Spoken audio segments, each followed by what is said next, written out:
بەناوی خوای گەورە سڵاوتان لەبێت بینەرانی بەڕێز و خۆشەویست. دۆناڵد ترۆمپ سەرۆکی ئەمریکا ڕایگەاند ئەبوبەکر بەغدادی سەرکردەی داعشیان لە ئۆپراسیۆنێکی تایبەت لە سووریا کوشتووە. هاوکات تەرێک لە هێزەکانی سووریای دێموکرات و شانەی ڕاگەاندنی جەنگی عێراق ڕایانگەاند کە ئەوان زانیاری هەواڵگریان داوەتە ئەمریکا لەسەر شوێنی ئەبوبەکر بەغدادی. بە میواندارێک لە بەڕێزان شێروان شەمێرانی شرۆڤەکاری سیاسی لە ستۆدیۆی سەرەکی، هەروە لە هەڵەبجەوە کامیل محمود نووسەر و سیاسی لە بەریتانیاشەوە سامان ڕەباتی ئەندامی سەرکردایەتی کۆمەڵی ئیسلامی کوردستان تاوتوێی ئەم پرسە دەکەین سەرەتا ڕاپۆرتەی دەبین. لە ئۆپەراسیۆنێکی هێزەکانی ئەمریکا لە گوندی باریشای پارێزگای حەلەب لە باکووری خۆرهەڵاتی سووریا ئەبوبەکر بەغدادی سەرۆکی ڕێکخراوی داعش کوژرا. ئۆپەراسیۆنەکەش کاردانەوەی بەدوای خۆی داهێنا. دۆناڵد ترامپ سەرۆکی ویلایەتە یەکگرتووەکانی ئەمریکا لە کۆنگرەیەکی ڕۆژنامەوانیدا ڕایگەیاند لە ئۆپەراسیۆنێکی تایبەتی هێزەکانیان لە باکووری ڕۆژهەڵاتی سووریا بە دوو کاتژمێر توانیویانە ئەبوبەکر بەغدادی لەگەڵ ژمارەیەک لە چەکدار و یاریدەدەرەکانیدا بکوژن. ترامپ وتیشی لە کاتی ئۆپەراسیۆنەکەدا بەغدادی بۆ ناو تونێلی ژێرماڵەکەی هەڵهاتووە و سێ لە منداڵەکانی لەگەڵ خۆی بردوتە ناو تونێلەکە. کاتێک هێزەکەیان گەشتۆتە ناو تونێلەکە هاواری کردووە و ترساوە و دواتر خۆی تەقاندوێتەوە. بەو هۆیشەوە تەرمەکەی وێران بووە، بەڵام دوای پشکنین دەرکەوتووە. ئەوە تەرمی بەغدادی بووە. سەرۆکی ئەمریکا باس لەوەش دەکات لە ئۆپەراسیۆنەکەدا بەڵگەنامەی گرنگیان دەستکەوتووە و 11 منداڵ و ژمارەیەک چەکداری داعشیش دەستگیر کراوە. ترامپ سوپاسی هێزەکانی سووریای دیموکراتی کرد لە پێدانی زانیاری گرنگ سەبارەت بە ئەبوبەکر بەغدادی. گەرچی دۆناڵد ترامپ لە کۆنگرە ڕۆژنامەوانەکەیدا ئاماژەی بۆ کرد تورکیا و رووسیایان لە ئۆپەراسیۆنەکە ئاگادار کردوێتەوە، بەڵام نەیانزانیوە چی دەکەن. لە بەرامبەردا وەزارەتی بەرگری رووسیا ڕەتی کردەوە لە دوێنێ ڕۆژانی پێشتر هیچ ئۆپەراسیۆنێکی سەربازی لە ئیدلب ئەنجام درابێت. لە ڕاگەیەندراوێکدا وەزارەتی بەرگری رووسیا دەڵێت هیچ زانیارێکی دڵنیاکەرەوەیان سەبارەت بە ئەنجامدانی ئۆپەراسیۆنی سەربازی بۆ کوشتنی ئەبوبەکر بەغدادی لە ناوچەکانی ژێردەسەڵاتی تورکیا لە ئیدلب نییە و گومانی زۆر لەسەر ڕاستی و دروستی کوژرانی بەغدادی هەیە. لەلایەکی دیکەوە هێزەکانی سووریای دموکرات باس لەوە دەکەن ڕۆڵی سەرەکیان لە کوشتنی ئەبوبەکر بەغدادی هەبووە. ڕێدور خەلیل بەرپرسی پەیوەندیەکانی هێزەکانی سووریای دموکرات لە کۆنگرەیەکی ڕۆژنامەوانیدا ڕایگەیاند ئۆپەراسیۆنەکە لە ئەنجامی هاوکاریکردنی ئەوان لە ڕووی هەواڵگریەوە ئەنجام دراوە و ماوەی 5 مانگ لەگەڵ هاوپەیمانی نێودەوڵەتی کاریان لەسەر کردووە. هاوکات وەزارەتی بەرگری عێراقیش لە بەیاننامەیەکدا دەڵێت بە پشتبەست بە زانیاری هەواڵگری عێراق شوێنی ئەبوبەکر بەغدادی دەستنیشان کراوە. کوشتنی بەغدادی کاردانەوەی بەدوای خۆی داهێنا و پاش بڵاوبوونەوەی کوشتنی بەغدادی تورکیا شەڵوێستی خۆی لەو بارەوە ڕاگەیاند و پێشوازی لە کوشتنەکەی کرد. ڕەجەب تەیب ئەردۆغان سەرۆکۆماری تورکیا لە تویتەر ڕایگەیاند کوشتنی بەغدادی خاڵی وەرچەرخانە لە بەرەنگاربوونەوەی کاری هاوبەش لە دژی تیرۆر. لە هەمان کاتیشدا عەلی ڕەبیعی وتەبێژی حکوومەتی ئێران وتی کوشتنی ئەبوبەکر بەغدادی مانای کۆتایی هاتنی داعش نییە. ئیبراهیم عەواد ئیبراهیم ناسراو بە ئەبوبەکر بەغدادی لە ساڵی 1970 لە شارۆچکەی سامەڕا لە پارێزگای بەغدا لەدایک بووە. لە پاش ڕووخانی بەعەز لە عێراق لە چەندین گروپی چەکداری کاری کردووە. پاش ماوەیەک لە دەستگیرکردنی لەلایەن هێزەکانی ئەمریکاوە لە ساڵی 2004 ئازاد دەکرێت. دوای دروستبوونی ڕێکخراوی داعشیش لە مانگی حوزەیرانی ساڵی 2014 وەک ئەمیری ڕێکخراوەکە خۆی ناساند. لە ساڵی 2016دا ئەمریکا 25 ملیۆن دۆلاری بۆ هەر کەسێک دانابوو کە لەسەر بەغدادی زانیاریان پێ بدات. دوجاریش ئەبوبەکر بەغدادی لە بەرەبەیانی 27 ئۆکتۆبەر و لە تەمەنی 48 ساڵیدا لە پارێزگای ئیدلبی سووریا کوژرا.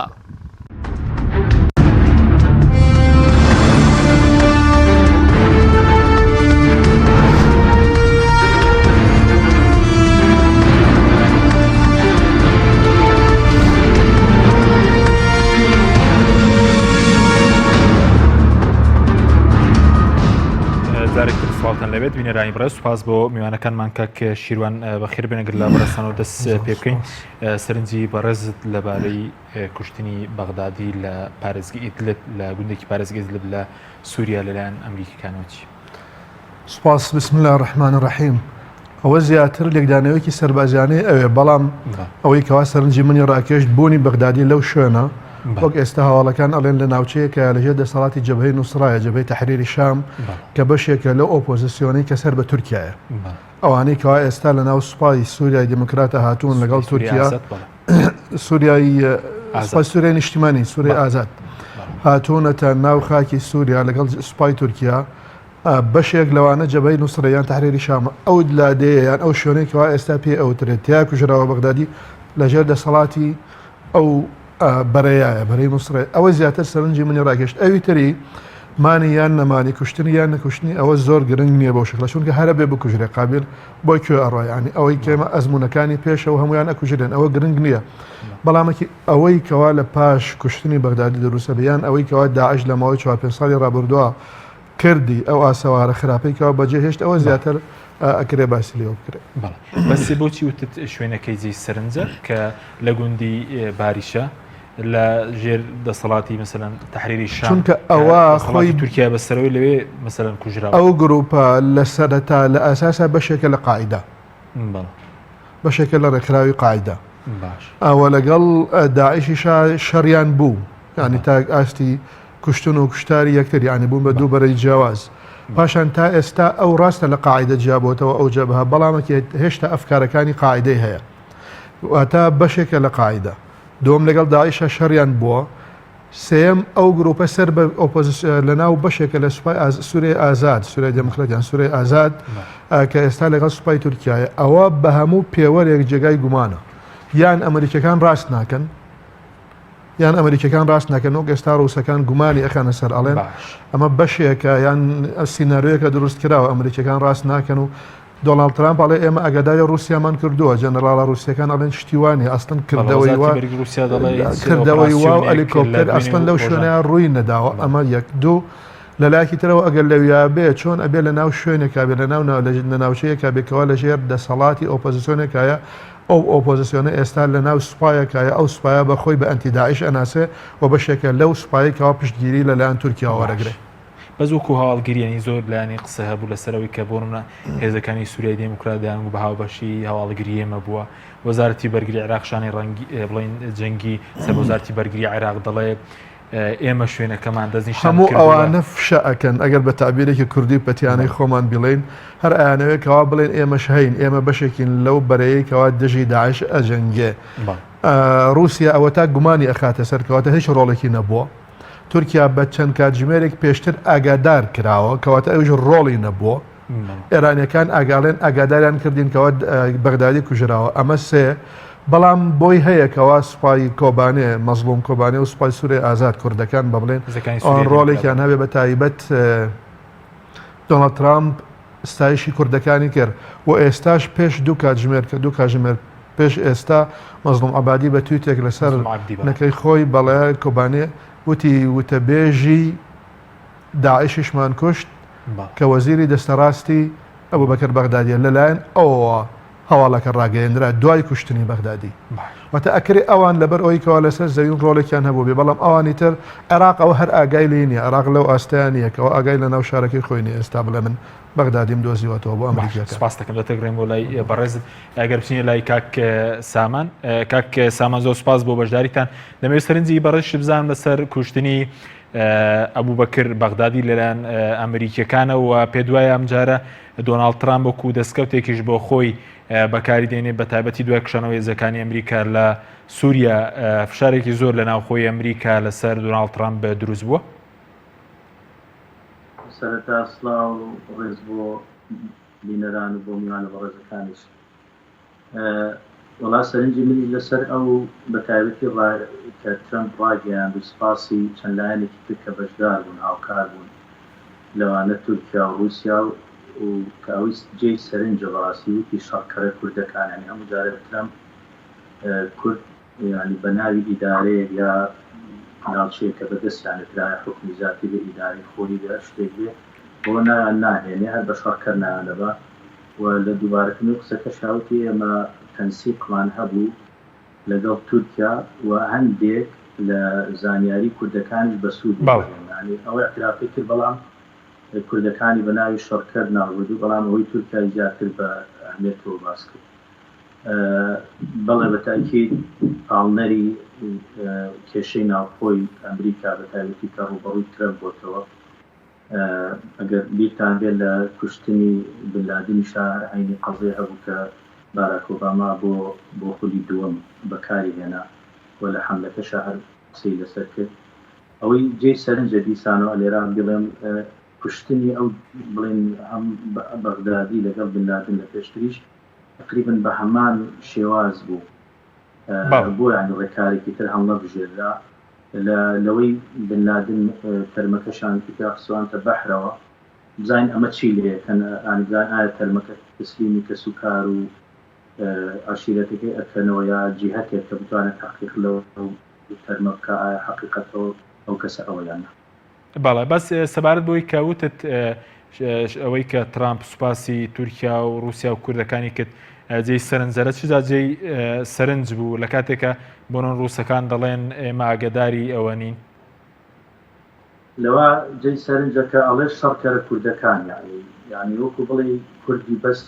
بۆ ناگەنا کە ئەوە جەماعەتێکن شەڕی بۆکەن،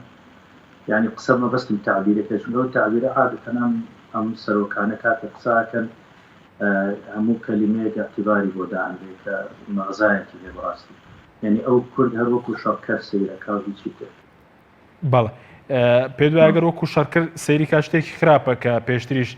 دۆناڵد ترامپ دەیوت کوردەکان شەڕکەرێکی باشن و لە پێناو بۆ نمونە شەریان لەگەڵ ئێمە کردو ئێمە لە بەرامبەرەوە پارە و چەکمان پێداوە؟ بە تاکید بە حەزەکەیم دیوتە کورد هاوپەیمانێکی باشە،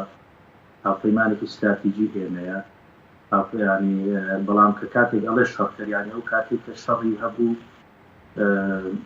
ینی کرێت ئاتی و پارەت هاتی و بەکار دەهێنێ کە شەڕی نەمای تر شەڕکەری بۆ چییە؟ بەڵێ دواتر گرێمە لای بەڕێزت کاک سامان کاک شیرۆن گرێمە لای بەڕێزت سەبارەت بە دوای کوشتنی بەغدادی پێ دوایە داعش کۆتایی هاتووە ینی دوایەوەی کە سەرکردەکان کوژرا؟ داعش ئەو ئاستەی کەوا ئێستا تایەتی لەوە لاواستر نابێت بە کوشتنی بەغدادی مەبەستە، چونکە ئەم جۆرە ڕێکخراوانە ڕێکخراوێکی فکری مەذهبی ئایدۆلۆژی لەگەڵ چەکداری بە شێوەیەک لە شێوەکان لە کۆتاییا دیسان خۆی بنیادێنێتەوە. بوونی بەغدادی لە ماوەی ڕابردووە تەنها وەک ڕەمزێک مابووە، ئەگینا زەویەکی وای بەدەستەوە نەمابوو، هێزێکی وای بەدەستەوە نەمابوو. کوشتنی بەغدادی لەوانەیە ئاسانتر بێت لە ئاساوارەکەی کەمتر بێت لە کوشتنی ئەبو موسەعب زەرقاوی لەسەر قاعیدە لە عێراق و ئاساوارەکەی کەمتر بێت لە کوشتنی ئوسامە بن لادن لەسەر قاعیدە لە هەموو جیهانە. بۆچی ئاساوارەکەی کەمتر؟ لەبەرەوەی بەغدادی ئەو کەسایەتیە نەبووەکەوا وەک ئەو هاتە سەر پاشماوە یان ئێرس و میراتی ئەبو موسەعب زەرقاوی. ئەبو موسەعب زەرقاوی خۆی دروستی کرد لە عێراقا،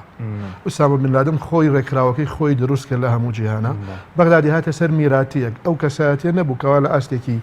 ئەلمی فکری تەنزیری یان نەخشەدانەر و پلاندا ڕێژەر بێ کەوا بتوانێت خۆی ڕێکراوێکی لەو شەوەیە دروست بکات. بەغدادی هێڵی یەکەمی ڕێکراوی داعش جەنەرڵاتی هەموو قیاداتی بەعسی بوون، ئەوانە بوون زیاتر ئیدارەی مەسەلەکان نەکرد. پێچێت لە دوای بەغدادی کەسانێکی تر دروست بن، واتە ئەگەرمانەوەی بەغدادی تا ئێستا بربەست بوو بێ بۆ سەر لە نوێ زیندووکردنەوەی ڕێکراوێکی تیرۆریستیان تند ئاژووی وەک داعش بوونی بەغدادی، احتیمالە دوای ڕۆیشتنی بەغدادی ئەو کەسایەتیانەی کەوا قودرەت و قابلیەتی ئەوەیان هەبێت سەر لە نوێ گیان بکەنەوە بەبەری ئەم ڕێکخراوەیە ئەوان بکەونەوە ئیش و بیخەنەوە جوڵە. ئەو مردویە ئەو بێگیانەی کەوا متبوونەی لە ماوەی ساڵ و دو ساڵی ڕابردووە تووشی ئەو ڕێکراوە بووە کەسانەکەی ئەوانەی کەوا دوای بەغدادی یانوج ڕۆنە شوێنی ئەوان بە شێوەیەکی تر بە بەرگێکی تر بە شکلێکی تر بە عەقڵێکی تر بە نەخشە و پلانێکی تر تونتر لە بەغدادی ئەم جارە دای بڕێژنەوە لە بڕۆ کاریگەرێکی ئەو تۆی نابێ. من ئەوە نییە ئەڵێن وڵا بەغدادی کوشتنی وای لەیەکە هەوادارەکانی سارد ببنەوە لە عێراق. ئەبو موسەعب زەرقاوی ڕۆیشت هەوادارەکانی زیاتر بوون، سارد نەبوونەوە. سارد بوونەوە یان نەهێشتن یان کۆتایی پێهاتن و فەوتانی ڕێکخراوێکی وەک ڕێکخراوی داعشیان قاعیدە بەو تایبەتمەندیەکەوە هەیەی پەیوەندی بە جۆرە ئیجراعاتێکی ترەوە هەیە، پەیوەندی بە لە ناوبردنی کەسی یەکەمی ئەو ڕێکراوەوە نییە، چونکە ئەمە ڕێکراوێکی ئایدۆلۆجی ئاینی جیهادی چەکدارە و ئەوەندە ئەندامیان ئەوەندە دەروون و عقلی بۆ پیا ئەبێکەوە سەر لە نوێ ئەندام دروست بکاتەوە. سپاس دەکەم دەتەکرێم وڵای بەڕست کاک کامیل جەنابیشت بە خێر بێ دەمەوێت سەرنجی بەڕشت سەبارەت بە کوژرانی ئەبوو بەکر بەغدادی بزانم و پێ دوایە دوایی کوشتنی بەغدادی چارنووسی داعش هەم لە عێراق و هەم لە سووری هەم لە ناوچەکان کە ئێستا لە چەند ناوچێکی دیکەی جیهانیش بوونیان هەیە چی بەسەر دێت؟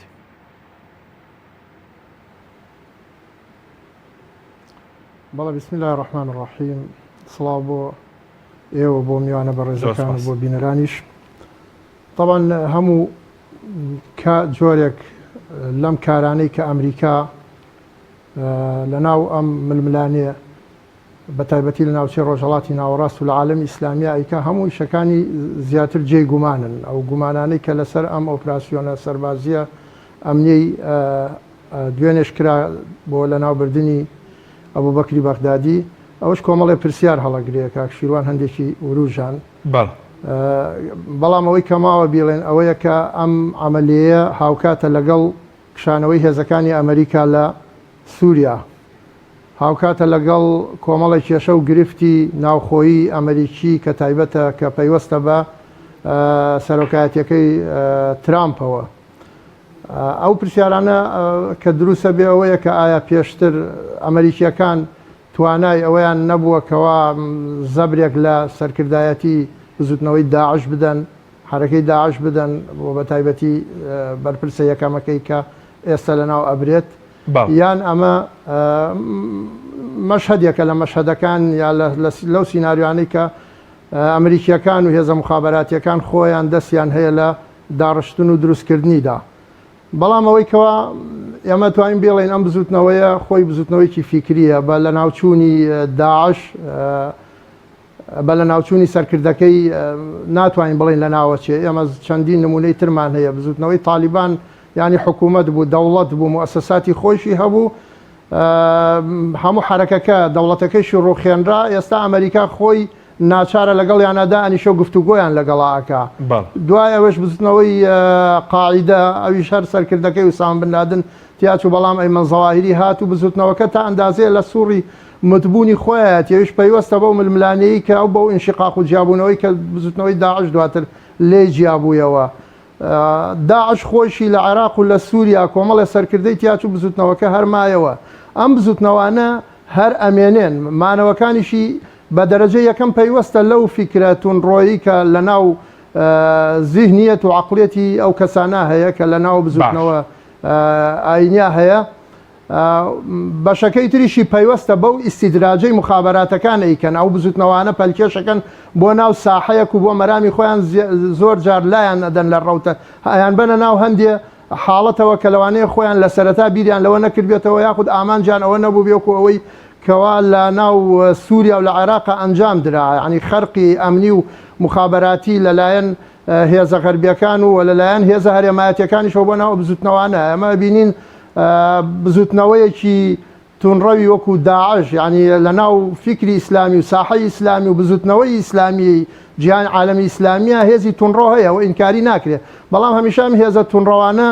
کەمینە بوون لە چاو هێزە ئاسایی و گشتەکەی کە لە ساحەکە ئیشی کردووە پرسیارەکە و گومانەکە ئەوەیە ئەم هێزانە چۆن بەم کەمینەی خۆیان لە ناکەوە ئەبنە هێزێکی ئومەمی گەورەکە لە هەموو شوێنێک هەن دواتر ئەبنە دەوڵەتێک دواتر ئەبنە خلافەتێک ئەمانە هەمووی پرسیارە پاشانیش ئەو ئیجراعاتانەی لە ماوەی ئەم چەند ساڵەی بوونی دەوڵەتی ئیسلامی لە عێراق و شاما بینی ومانە کە داعش دروستی کردووە ئەنی کۆمەڵێ ئیجراعات کراوە لەگەڵ ئەندامە باڵاکانی خۆیانە کە لە مخابراتەکانەوە خەرق کراون و کراونەتە دەستەمۆی خۆیان بۆ نمونە بەرپرسی هەیئەی شەرعی شوێنێکی وەکو دێرزور ئیعدامەکرێ لەسەر ئەوەی کەوا لەگەڵ مخابراتی ئەمریکیا دەستی هەیە بەرپرسی ئەمنی منتیقەی ڕەقا ئیعدامەکرێ لەبەرەوەی لەگەڵ مخابراتی بەریتانیا پەیوەندی هەبووە کۆمەڵێ مەسئولینی تری ناو بزوتنەوەی داعش خۆی ئیعدامەکرێن و لە ناوە برێن کۆمەڵێکی زۆر چەکداری هێزەکە ئەو هێزە لەلایەن خۆیانەوە لە ناو براون کە ئەمانە لایەن مخابراتەکانی هاوپەیمانان و بە تایبەتی ئەمریکا و بەریتانیاوە نێراون و خەرقی بزوتنەوەکەیان کردو هەموو ئەمانە ئەومان پێڵێن کە ئەم بزوتنەوانە دوجار کەس سوودی لێ نەبینیون تەنها کۆمەڵێ خەڵک سوودی لێبینیون لەوانە لە مەشهەدی سووریا بەشار ئەسەد و دەوڵەت حکوومەتەکەی بەشار ئەسەد سوودی لێبینیون چونکە داعش بووە هۆی ئەوەی کەوا ڕایەکی گشتی هەم ئیسلامی هەم عەرەبی هەم نێودەوڵەتی کۆبێتەوە لەسەر ئەوە لە بەرامبەر داعشە کە بە سوودی حکوومەتی بەشار ئەسەد تەواو بوو و بزوتنەوە ئیسلامیەکان زەرێکی گەورەیان لێ کرد بەهۆی ئەوەی کەوا داعش کۆمەڵێ سلوکیات و کۆمەڵێک کاری کرد کەوا نەیارانی تەیاری ئیسلامی لە هەموو وڵاتانی ئیسلامیا قۆستیانەوە بەتایبەتی دەسەڵاتە ئەڵمانیا دیکتاتۆرەکان گەورەترین سوودیان بینی لە بوونی بزوتنەوەی داعش و هەروەها لە بزوتنەوەی قاعیدەش لەبەرەوەی ئەم هێزە ئەڵمانیا دەسەڵاتدارانە لە ماوەی 100 ساڵی ڕابردووە شکستیان هێناوە لەوەی کەوا گەلەکانی خۆیان ڕازی بکەن و دەوڵەتدارێکی معقول بکەن کە جێگەی ڕەزامەندی خەڵکەکانی خۆیان بێ و خەڵکیش تووڕە و نیگەران بۆ لیان تا سەرهەڵدانی بەهاری عەرەبی بەڵام سەرهەڵدانی ئەم جۆرە بزوتنەوانە وای لەو دەسەڵاتدارانە کرد هەم پشتیوانیان بۆ دروست بێەوە هەم بە ناوی ئەوەی کەوا خەڵکانێکی معارض و ئۆپۆزیسیۆن بۆ ئەوان تۆمەتبار بکرێن کەوا لایەنگری ئەم جۆرە بزوتنەوانن بۆیە ئەتوانین بڵین ئەم بزوتنەوەیە بەداخەوە ئەم جۆرە لە بزوتنەوەی دینی کە لە مەنتیقەکە سەریان هەڵداوە و پشتگیری بە ناڕاستەوە خۆ پشتگیری کراون تا بۆ شێوە دەسەڵات و قودرەت پیاکەن لە ناوچەکە هەمیشە بە سوودی زلهێزەکان و دەسەڵاتە دکتۆرەکان بووە. بەڵێ سپاس دەکەم کاک سامان دەمەوێت سەرنجی بەڕێزی بزانم سەبارەت بەوەی ئەگەر داعش بۆ نمونە بەنە ناوبردن یا خودکوشتنی و بەکر بەغدادی لاوازیش نەبێت مەسەلەن بێزبوونەوەی ئەم ڕێکخراوە لە بەرژەوەندی وڵاتانی زلهێز یاخود پێشتریش ئەم ڕێکخراوە بۆتە هۆکارێک بۆەوەی کە وڵاتانی زلهێز تەداخل بکەن و بێنە عێراق و سووریا؟ ویلیام مارک لە کتێبێکی کە پێش ینی لە چەند ساڵە پێش سەردەری کردووە باسی ئەوەکڵێ کوشتنی بەغدادی یعنی وەکو پێشبینێکی خۆیان بڵێ کوشتنی بەغدادی کەنزیمەکەوا لێ کا کەسێکی کاریگر و سیاسێکی بێڕەحم لەدەست بدا بەڵام ئەوە ناکە بزوتنەوەکە لە ناو بچێت و مجلەی وڵستریتیش ئەوش هەر ئاینی قساکاتەوە کاڵێ لەبەرەوەی ئەو حزورێکی مەیدانی نەبووە وەکو لایەنە عسکەرەکەی بەڵام سەرکردەیەکی عەقایدی بووە و کاریزمایەکی هەبوو لەناو ئەندامەکانە لەبەرەوە ئەمان قەناعەتیان وایە زەرێرێکی دێنێ بۆ حرەکە بەڵام لە ناوی نابە بۆ لەبەرەوەی بزوتنەوە بڵێن داعش وەکو فکرەتم بڕەوەکە زەمینەی هەیە ئێمە بێ وەکو مسلمانان وەکو ئیسلامەکان احترام بۆ بکەین کە داعش هەم عمقێکی تاریخی هەیە و هەم حضورێکی هەیە کە ئێستا لە مەیدانە عمقە تاریخەکەی بەڕاستی ئەگەڕێتەوە بۆ ئەو ئەگەر لە دوو نقطەی سەری ئاکۆکەینەوە ئەوەیە کە لە مێژووی ئیسلامان لادان یعنی انحرافی سیاسی ڕوویدا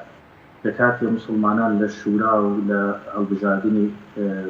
کەسیەکەنی خۆیان خەلیفە پەنان بردە بەر میرات و دوایتر زەبروزەن دروست بوو لەوە شەوە چی دروست بوو فەقی وەکو هەندێک لە زانانی سیاسی سەردەم پێڵێن فقهی سڵتان یعنی فقهێک دروست بوو کە بە دڵی دەسەڵاتدار بێت جا بڕۆ ئەدەبیاتی داعش و ئیمڕۆکانی بخێنەوە بەڵگەی مێژوویان هەیە کە قسەی چەنەها زانادێنن بۆ هەندێک ئیش و کاری خۆیان سەرکردکردنی نارەکانیان ئەمە لە ڕۆ مێژوویەکەوە لە ڕۆوە بەڕاستی ئەوشی کە زەمینەی هەیە زەمینەی ئێستای داعش ئەوەیە کە ستەم لەسەر گەلانی ناوچەکە بەتایبەتی موسڵمانان ئەوەش تەبەن یعنی هۆکاری زۆرە کە کورتی بکەینەوە لە دوو شائڵین لەبەرەوەی ئەو وڵاتانە بەرژەوەندیان لەوا ئەخوازێکە خەڵکی مەنتیقەکە کە خاوەنی قەراری خۆیان نەبن خاوەنی قەراری خۆیان نەبن لەبەرەوە هەتا ئەو بەرژەوەند خوازیە بمێنێ هەتا ستەم لە گەلان بمێنێ هەتا و پشتیوانی لە دیکتاتۆرەکانی ناوچەکەی خۆمان هەبێ و هەتاکو ململانەی نێودەوڵەتی و ناوچەیی لەسەر ئەو ناوچەی ئێمە هەبێ زائیدەن شەریحەیەکی باش لە گەنجان ئیستیجابان بۆ فکری تندڕەوە هەبێ بە تاکید ئەو بزوتنەوە بە کەسی یەکەمی لە ناو ناچێت پرسیارەوە شتی کە ئیسفادەیان لێ کردووە بەڵێ ئیسفادەیان زۆر لێ کردووە یعنی ئەگەر ئیسیفادەکان چین بە کورتی؟ بە کورتی ئەوەیە کە بۆ نمونە ئێمە زانین تەیارێکی وەسەطمان هەیە لە عالمی ئیسلامیە کە زۆرینەی کۆمەڵگا موسڵمانەکان نوێنەراتی ئەوانەکە بۆ نمونە یعنی هەر بەریتانیا بینینە ئاراوەکە بڵێن مسلمانان نزیکەی 3 ملیۆنن کە کەمینەیە کرد لەناو بەریتانیا لە هەموو بەریتانیا لە دانیشتوانی 3 ملیۆن مسلمانی بەریتانیا 300 نەفەر بەلایەنی زۆری چۆتە ناو داعشەوە یعنی نسبەی 300 نەفەر بۆ 3 ملیۆن هەروەها بڵێ قەترەیەک لە بەحرێ بەڵام بۆ ئەمان یعنی شۆڕشی عەرەبیان شۆڕشی گەلانیان لەبار برد لەبەروی زانیان ئەگەر تەیاری وەسەطی ئیسلامی بێتە سەر ساحەکە بەڕاستی نمونەی مالی زیاد باشتر پێشکەش ئەکا و بالفعل دوایە بنە خاوەنی قەرار گەلانی ئەو مەنتیقەوە ئەتوانن سیاسەتێکی جوان بکەن و ببنە یعنی ئەوان بەرژەوەندەکانیان پێوەتە خەتەرەوە حەقیقەتێکی یعنی سارەیەک نمونە بێنەوە ئەگەر وڵاتانی ئەفریقا بکەونە سەر پێی خۆیان و وعیەک و نزوڵێکیانە دروست بێ ببنە خاوەنی سوڵتەی خۆیان یعنی وڵاتێک وەکو فەڕەنسا بەدڵنیایی ئەبێتە وڵاتێکی فەقیر لەسەر ئاستی ئەوروپا بەڵام ێسێکێکە لە وڵاتە زلێزی دەوڵەمەندەکان بەهۆی تاڵان و بەهۆی لە ناو ئەفریقا کاریکە بە هەمان شێوە وڵاتانی تریش لە مەنطقەکە و خەڵکێکیش بەڕاستی یعنی ئەلمانەکانی لای خۆشمان زۆر ئیسپادە لە زەقکردنەوەی داعش و ئەمسالی داعش. بەڵێ سوپاس دەکەم بەڵێ بینەرانی بەڕێز ناوبڕێکی کورت و دەگەڕێنەوە وڵات. تۆپ ئارت تاکە بریکاری تۆڕی میدیایی کۆمەڵ بۆ دروستکردن و بڵاوکردنەوەی ڕیکلام. تۆپ ئارت.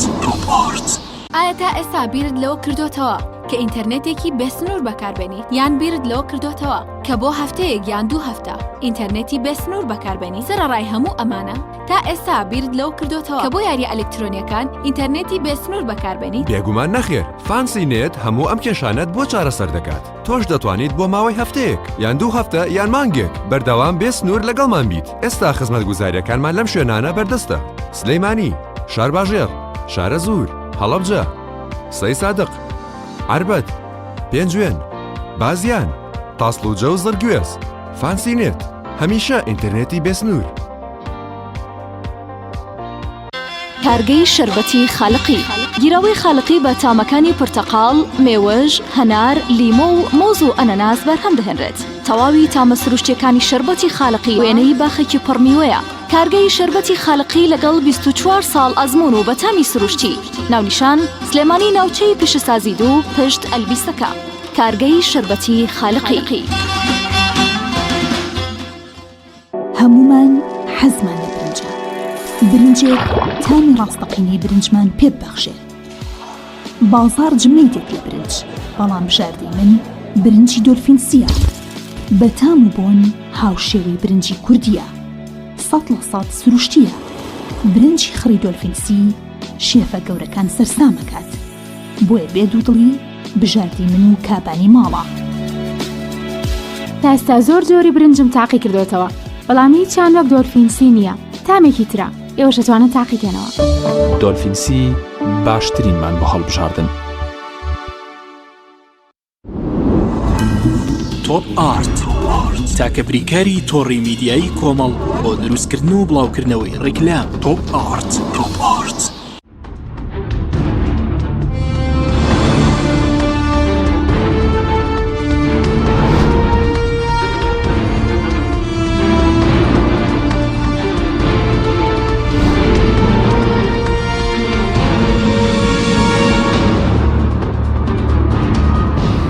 جارێکتر سڵاتان لەبێت بینەرانی بەڕێز کاک شیرۆمگرم و لای بەڕێزت سەبارەت بە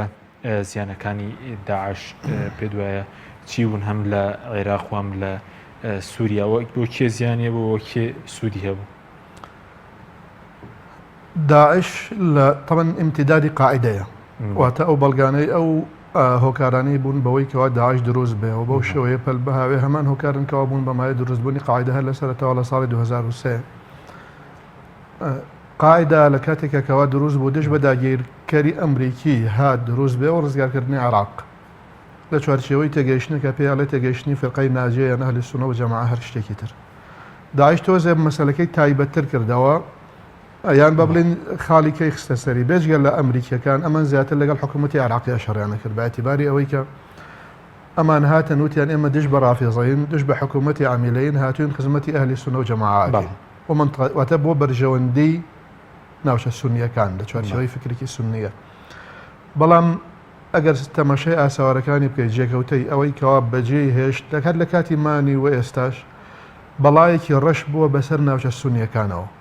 بەڵا ڕەشەکە لە چیدا بوو؟ یەکەم بوو بە مای ئەوەی هەر لە سەرەتاوە و قاعدە و هەتا ئێستا ناوی تیرۆر و دەواعیش و قاعدە بلکێنرێت بە هەموو دەنگێکی سونیەوە ناڕزایەکی سیاسی تەنانەت خزمەت گوزاریش بەرامبەر بە عێراق. ئێستا لە هەموو ناوچە شیعەکان خۆپیشاندان هەیە پارێزگای مووسڵ پێری ویستیان بێنە سەر جادەکە نانوێرا بێن چونکە وتیان بێن ڕاستەخۆ پیان ئەڵێن یان باسیەکانن یان داعیش و قاعدەن هاتوون دژ بە تەماشا بکە لە زیقار شەڕەگولە ئەبێ بەڵام لە مووسڵ ناوێرن تەنانەت بێنە سەر جادەش. ئەمە هۆکارێکە. هۆکاری دووەم ئەگەر تەماشا بکەی هەرچی ناوچەی سونی هەیە وێران کرا پاشان سونە هەمووی دەربەدەر کرا لەژێر بەهۆی داعیشەوە پاشان دروستبوونی حەشدی شابی ئێستا ئەوەی کەوا پێوتری حەشدی شابی کاتێ بە فتوایەکی ئاینی شیعی لە ساڵی 2014 دروست بوو بۆ بەرەنگاربوونەوەی داعش بوو فتوای جیهاد بوو. ئێستا ئەوە تا وەک ڕۆڵی سوپای پاسداران ئەبینە لە ئێران هەمان ڕۆڵ ئەبینێ لە عێراق. ئەگەر داعش نەبووایە ئێستا حەشدی شابی دروست نابوو. حەشدی شابی زیاتر پێکاتەیەکی شیعەیە بۆ ئەیبینین کەوا مەترسیەکەی چییە چ ڕۆڵێک ئەبینە. ئەوەی کەوا داعش بەجێ هێشت بریتە لە ناوچەی سونی کاول کراو گەلی سونەی دەربەدەرکراو ناشرینکردنی هەموو ڕوتێکی سونی ئاینێ بە شێوەیەکی گشتی بەهێزکردنی شیعە بەهێزکردنی ئێران لە ناوچەکە دروستکردنی حەشدی شابی بەهێزکردنی حکوومەتی عراقی دژ بە تەنانەت ناوچە سونیەکان خۆشیان بوون بە چەند پارچەیەکەوە هەندێکیان لەگەڵ حکوومەتان هەندێکیان داعش هات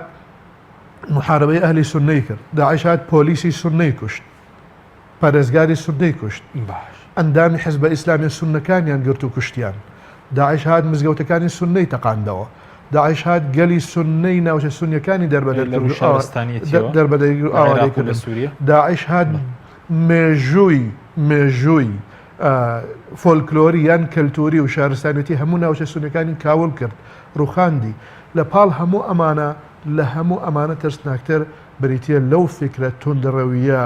بۆکوژە تاریکە ڕەشە تەڵخە ناشرینە قێزەونەی کەوا داعش لە ئاین تێ ئەگا بە عەقڵێکی نەخۆش بە دەروونێکی نەهاوسەنگ و بریندار لە ئاین و شکلێکی ئاینی خسۆتە بەردەستکەوە کەس لێ تێ ناگە خۆیان دەبێت. سپاس دەکەم کاک کامیل بگەڕێ مۆلای بەڕێزت سەبارەت بۆی کە پێ دوایە هیچ سیناریۆیەکی تر هەبێت چوکاندێک لە چاودێران مەترسیانەیە کە ئەگەر داعشیش مەسەلەن بێز نەبێتەوە هەوڵ بدرێت لەلایەن کۆمەڵێک مخابراتی وڵاتان مەسەلەن ڕێکخراوێکی هاوشێوە لە عێراق و سووریا جارێکی تر بەهێز بکرێتەوە بۆ بەرژەوەندی خۆیان بەکاریان بێت؟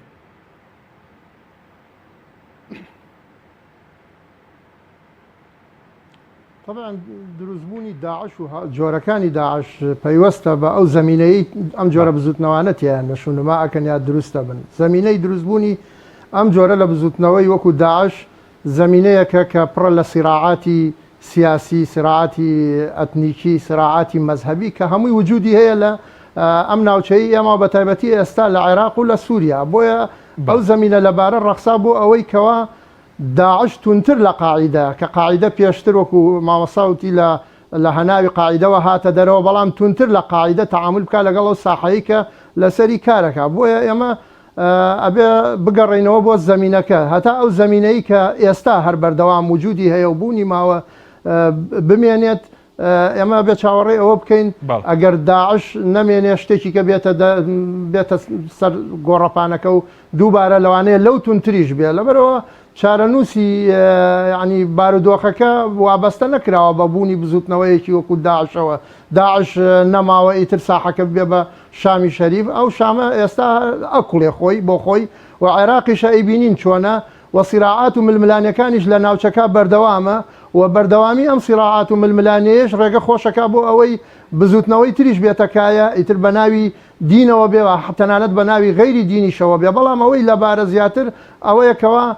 هێزە گەورەکان و هێزە هەرێمایەتەکانیش تەنانەت زیاتر سوود لە بابەتە کایەدینیەکە وەرەگرن بۆ ئەوەی لە پەنای ئەو جۆرە فیکراناوە ئەو جۆرە تێگەیشتانە ئەو تێگەیشتە نابابەتی و نامەوزوعی نازانستیە لە دین و لە ئیسلام بزوتنەوەی تر بێتە کایە یاخود ئیستدراجی خەڵکی تری مسلمان بکەن. بزوتنەوەی داعش گەورەترین زەرەری لە قووە و لە تاقەی ئیسلامیدا ئەو هەموو گەنجە مسلمانەی لە هەموو ینی گەنجەکان لە سەرتاسەری عالم و عالمی ئیسلامی شاکە حەماسەتێکی دینی و عاتیفەیەکی دینیان هەبوو ئیستدراج کران بۆ بوقعەیەکی جوغرافی معەن و هەمووی بە تەکنەلۆژیای غەربی و بە تەکنەلۆژیای مەحەلی و دەوڵەتەکانی دەوروبەر هەمویان لە نێو بران. ئەمە خۆی بۆ خۆی پلانێک بوو پیلانێک بوو بەرامبەر بە ئیسلامیەکان و بەرامبەر بە حاڵەتی ئیسلامی بە تایبەتی لە عالەمی ئیسلامیە دوای ئەوەی کەوا دەسەڵاتی دیکتاتۆرانەی ئەلمانیەکان لە هەموو وڵاتانی ئیسلامیە فەشەلیان هێنا و خەڵکی ڕووی لە بەدیلە کرد. بەڵام بەدیلەکەش دیار بوو بەدی لە ئیسلامیەکە بۆ بەڵام ئەم هەموو سیناریۆیە لە ناو ساحەکەی ئێمە سازێنرا بۆ ئەوەی کەوا ئەو بەدیلە لەبار ببرێەوە دواتریش ئەو هەموو تاقە و توانایە بە هەدەر بدرێت. بەڵێ زۆر باشە. بەس پێ وایە بۆ سەر پارتە ئیسلامیەکانیش لە بە شێوەیەکیشی لە خۆرەڵاتی ناوەڕاست داعش ینی زیانیە بوو بە بەڵایەکیش بۆ لاوازکردنی پارتە ئیسلامیەکانیش؟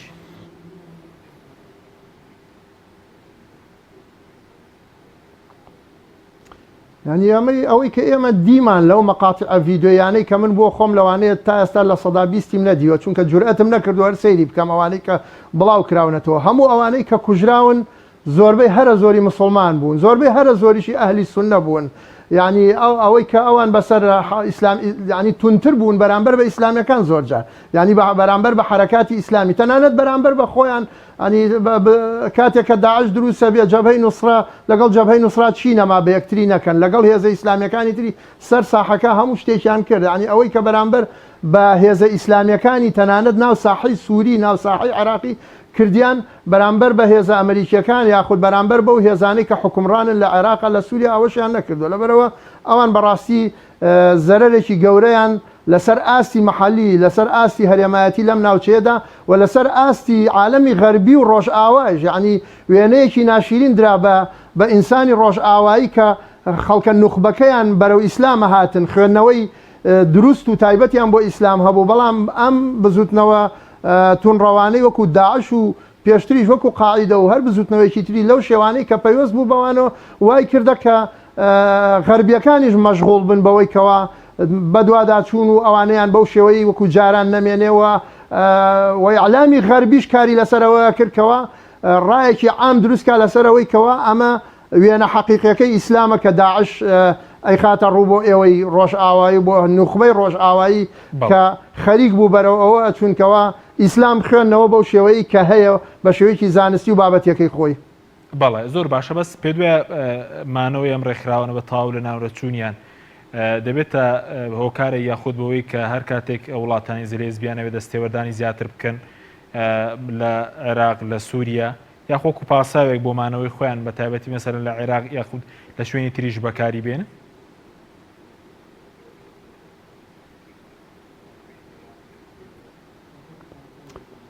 طبعاً ئەوانە هەموو پاساوێک هەموو شتێک بەکارێنن بۆ ئەوەی نفوزی خۆیان. ئێستا هەر ئەم ئێوارێم گوێم لەو سەناتۆرە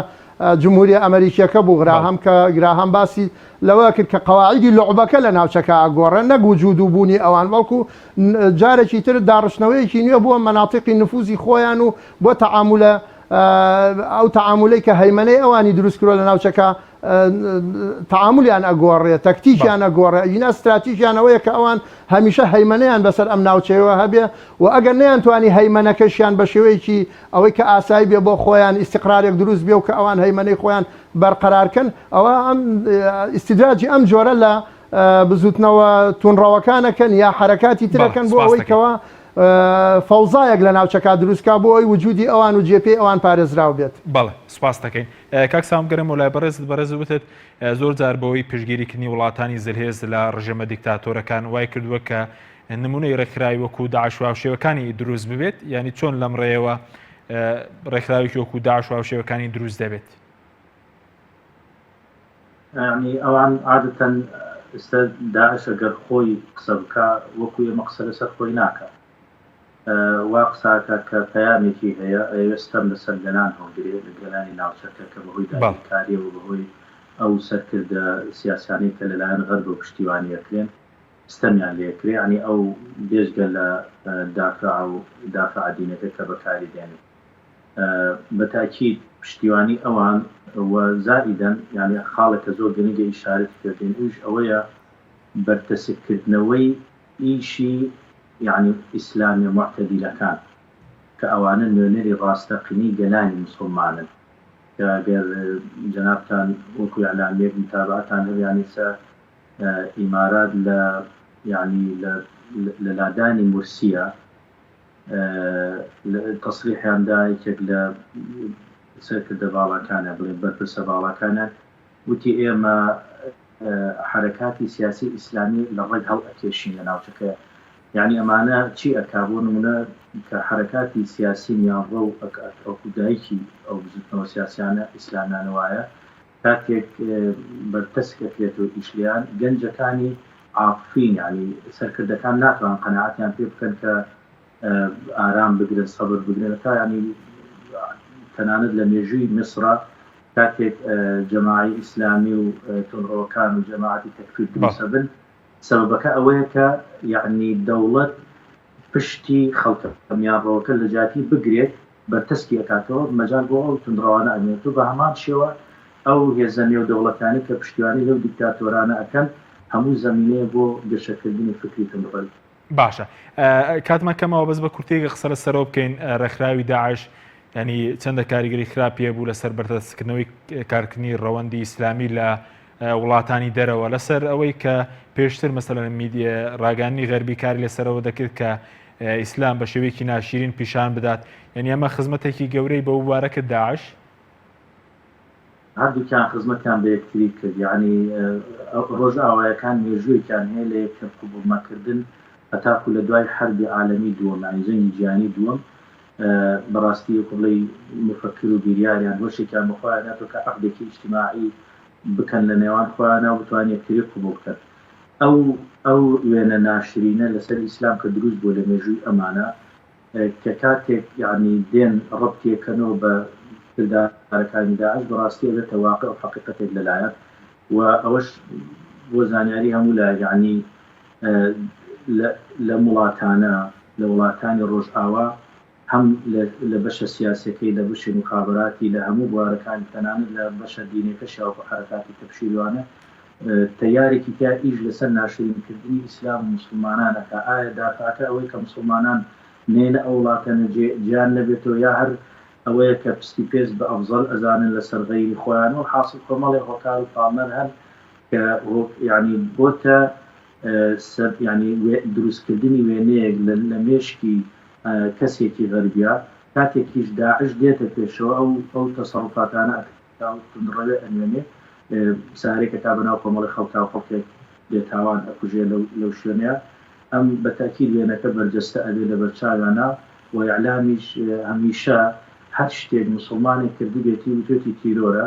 غیری خۆیان غیری مسلمان و توێتی نەخۆشی نەفسی هەیە و بەو شێوە تعبیری دەکەن بەڵام ئەبێ بزانین کە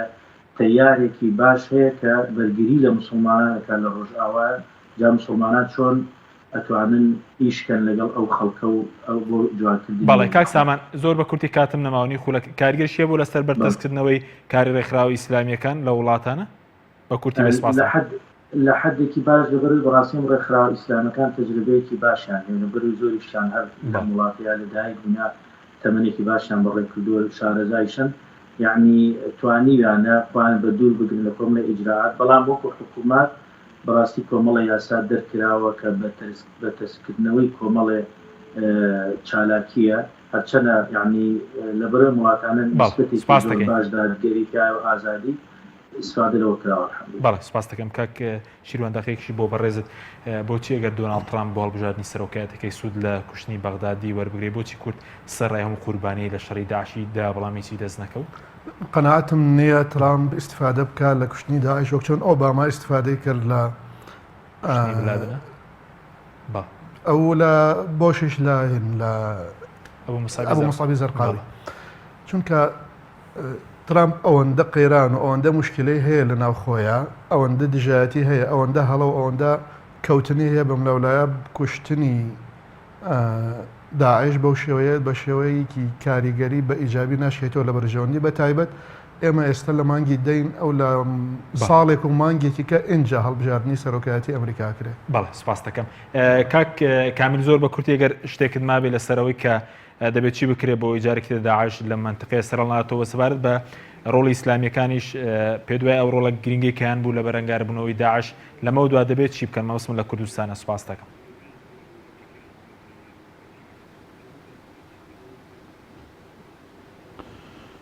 ئەوەی کە ڕێگرە بێ لە بەردەم سەر هەڵدانەوەی داعش و هەر جۆرێکی کە لەو جۆرە ڕێکخراوانە بریتە لەوەی کەوا بارودۆخی ئەو زمینەیە ئاسایی بکرێتەوە کە ئەم هەموو سیراعات و ململانەیە لەسەر دروست کراوە و ئەمەش بە دوورە زانین بۆ ئێستا کە ینی ئەو هەموو ئاگرەی کە هەڵە گیرساوە بە سەڵێ ئاو بکوشێتەوە بەڵکو چاوەڕێەکەن کەوا سیناریۆی تر مەشهەدی تری